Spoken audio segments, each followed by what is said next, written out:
Good morning again, everyone, and thank you for joining us as we provide an in-depth overview of the 2026 Community Services and Arts Grant Cycle.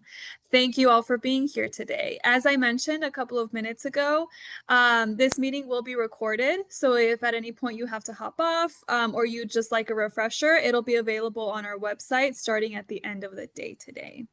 Another just housekeeping, we'd like to ask for everyone to just kindly keep their microphone off. If you have any questions, please just enter them into the chat and we'll be monitoring it throughout the webinar, as well as at the very end, we'll have some time for Q&A. So my name is Noelle Olivado. I am the Management Analyst for the Recreation and Community Services Department, and I am joined by Jennifer Shadle, the Arts and Events Administrator here at the city. So the both of us will go through this presentation and will be available for questions. If we miss any questions, like I mentioned, we'll have time at the end to answer them. And then I also want to note that all of the material we will cover today can also be found on the grant information packet, which will be released at 11 a.m. this morning, so right after this information session. So let's begin with a program overview and purpose. The grants program has been in place for 36 years now, assisting community-based nonprofit organizations that provide community services and arts activities, programs, and events for the benefit of Santa Clarita residents. The program provides funding assistance for services to or directly benefiting residents living in the city. And I'll expand on what that means on the next slide. So, who is eligible to apply? All nonprofit organizations with a 501c3 status who provide services to Santa Clarita residents are eligible to apply for grant funding. For 2026, we have two focus areas, separating out community services from arts. So for community services, the focus area is City of Santa Clarita community benefit, again, emphasizing the benefit to the residents. For the arts grants, the focus is supporting the arts in the City of Santa Clarita. So you'll want to keep those in mind when preparing your application. And as you're writing your purpose and the benefit that you're providing, those are the points you really want to hit. In addition, the arts grants are subdivided into community arts, Santa Clarita Presents, and arts organization capacity. And Jenny will go into more detail about that at a later slide. Now that we know who is eligible to apply, let's go through the types of projects that may qualify for funding. So we're looking for one-time projects or programs, any program enhancements. So if you had a program that maybe you received funding for in the past and you want to reapply, there has to be some sort of expansion or enhancement. It can't be the same project. We're looking for pilot programs, any capital expenditures, any special supplies. And then for the arts organization capacity category, any operations and maintenance costs. So this last one is, again, only eligible for the arts organization capacity category. Some examples of projects and programs that would not qualify include any self-labor expenses, any personnel costs. Again, I mentioned any programs previously funded by the city's Community Services and Arts Grants program. So again, if this is something that you've already used for a different program, it can't be for the same exact one. There has to be some sort of enhancement or expansion. You cannot use it for scholarships or direct support to individuals or families, as well as any fundraising, sponsorship, or prizes for events. And if you have any questions on these or you're kind of unsure, you can reach out to Jenny or myself at any point before the submittal deadline if you'd like clarification on them. So this year, we have a total budget of $200,000 in grant funding. The maximum grants will remain at $5,000 for most grants, with the exception of Santa Clarita Presents, which is $7,500. And a couple of notes on two of the arts categories. So the arts organization capacity supports operations and maintenance. So this funding category was actually developed as a result of the city's arts master plan recommendation to support the arts organizations in the community. Santa Clarita Presents assists groups with rental costs at the Santa Clarita Performing Arts Center at College of the Canyons. So applicants can apply for multiple categories as long as the program or project meets the criteria. However, you cannot couple community arts grants with Santa Clarita Presents because of the overlap in those two categories. So the arts applications are rated by a committee, and that committee does not include Jennifer or myself. So as we are the moderators of the program, we're not part of the actual rating committee because we're available to answer your questions and kind of as applications are before they come in.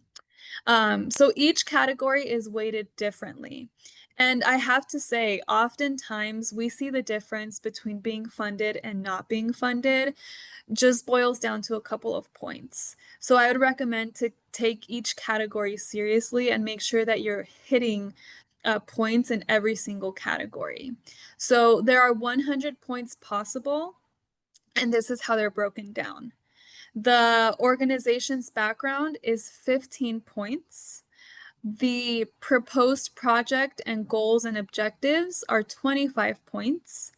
The City of Santa Clarita community need or benefit is 20 points. Any future funding to sustain the program is 10 points. So for this one, sometimes we get questions. We want to see that, you know, we're helping you fund this maybe new project or program, but we want to see that you have a plan to continue it. The next one is the evaluation method. So how you plan on evaluating your program. That's 10 points. The next one is a project timeline. So we want to see that you've already done research, you already have a timeline, and once you have the funds, you're ready to go. That's 10 points. And then finally is the project line item budget. So we want to see, again, that you've done your research, you have cost estimates, you know exactly what you're going to purchase and how it's going to be broken down. That's an additional 10 points. So now at this point, I will hand it off to Jenny to continue the next portion of the presentation. Thank you, Noelle. Actually, there's two questions within the chat that I want to address before I kind of go into the submittal requirements. Kelly, you asked about, can you elaborate on special supplies, specific examples of items? Depending on which category you're applying for, let's discuss what that either project or program is. So if the program is, and I'm going to speak about the art side. So if the program is youth programming for visual arts, and those supplies are paints and visual arts, that would be part of your budget. We can talk more about like what that specific event or project is for you. And then the next question is a church eligible who does many events in Santa Clarita? The eligibility is a 501c3 eligibility. So they would have to have the verifications of that. And I'll go into that right now with the submittals. And then the last question is, hold on, I apologize. Let's confirm. And then we do confirm nonprofit status and the organization standing through the, there is a website that we can go onto to find out what that nonprofit status is, as well as we need your verification paperwork. So I can go into that right now. As I go over the submittal requirements, your organization can either submit your grant online or by hard copy.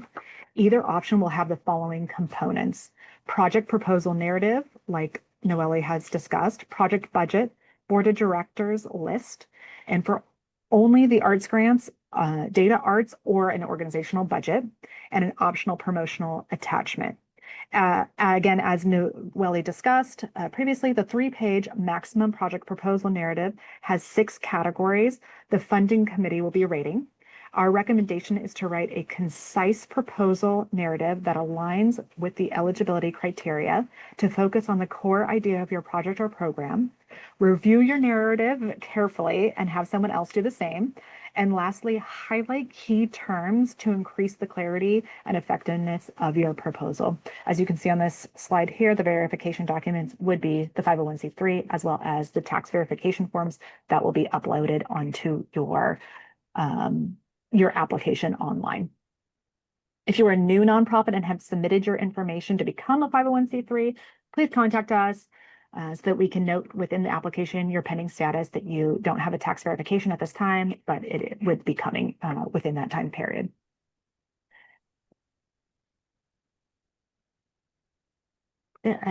On the right-hand side of this slide is the online form and grant submittal portal.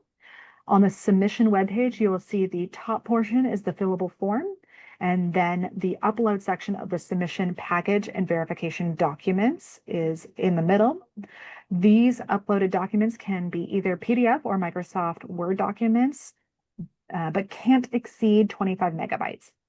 If you will be submitting a hard copy, please use a paper clip to connect your packet together.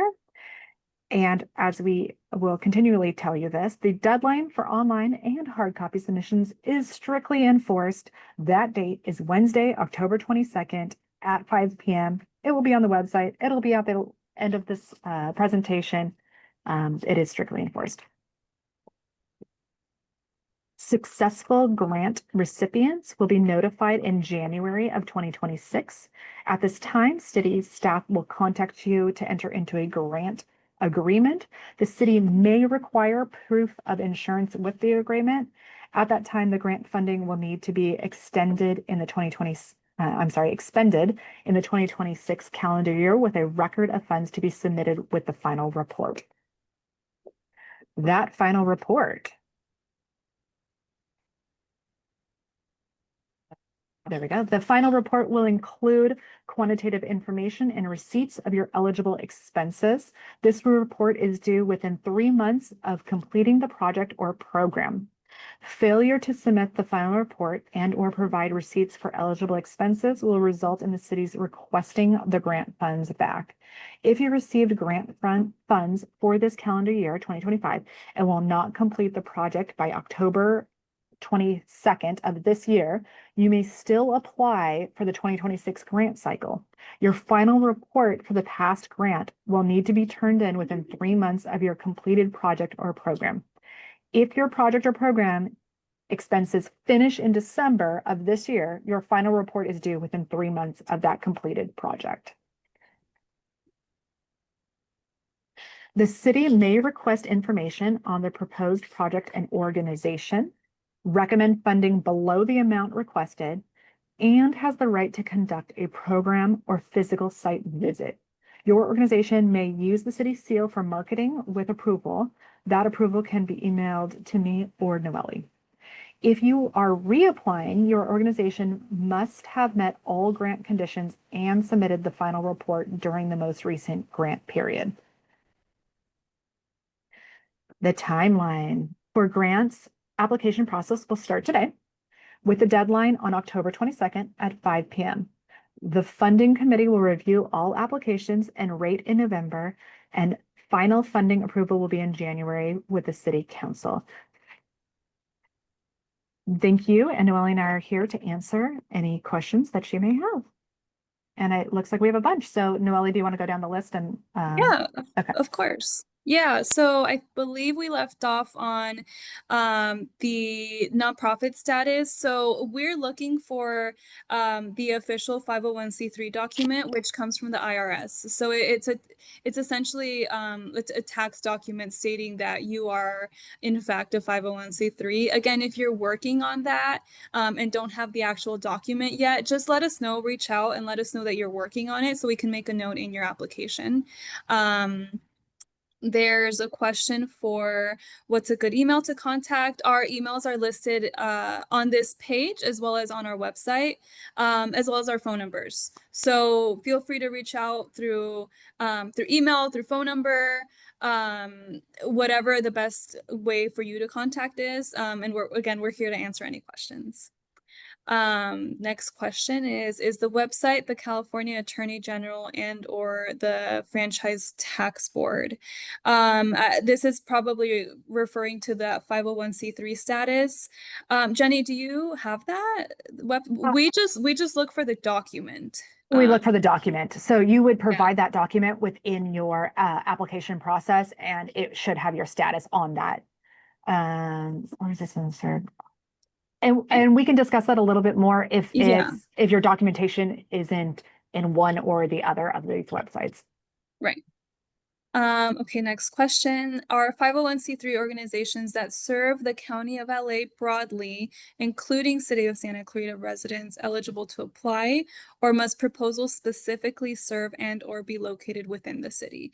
So your nonprofit organization does not have to be located within the city, as long as you can show us that your program or project that you are proposing directly benefits residents of the City of Santa Clarita.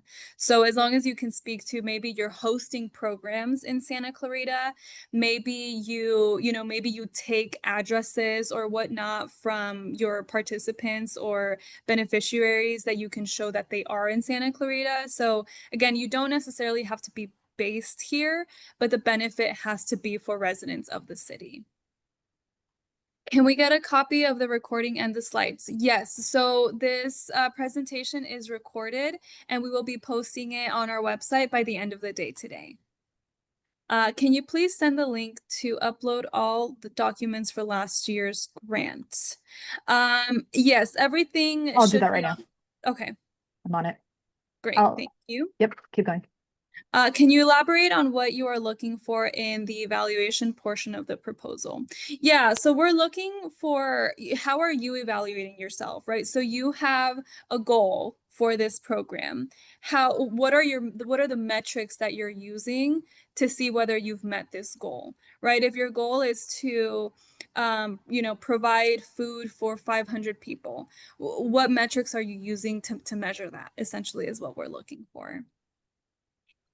Thank you for the we are a nonprofit sport club serving Santa Clarita Valley. Is a grant would consider our club applicable or this year focuses? No, so it's two. So we have community services and we have arts. So you can apply for either one. And just kind of depending on what your project or program is and how your program or project falls within each of the categories. So, if it's something related to arts, you would apply for that. If it's more of a community services, I would assume that this would fall more into community services. But how would that, again, benefit residents of the city? I think that's it. Jenny posted the website as well as our email addresses on the chat as well. Jenny, do you see any other questions? I think you covered it all unless anybody has anything else. As Noelle said, we are here to answer any of your questions. Please give us a call. We can go through your application. We could answer any of your narratives. If you're struggling with what does this look like, give us a call. We are here to assist you. Right. Okay. Well, I believe that is all then. Thank you all so much for joining. Again, we will be posting this. The package will be available around 11:30. All righty. Thank you so much, everyone. Have a great rest of your day.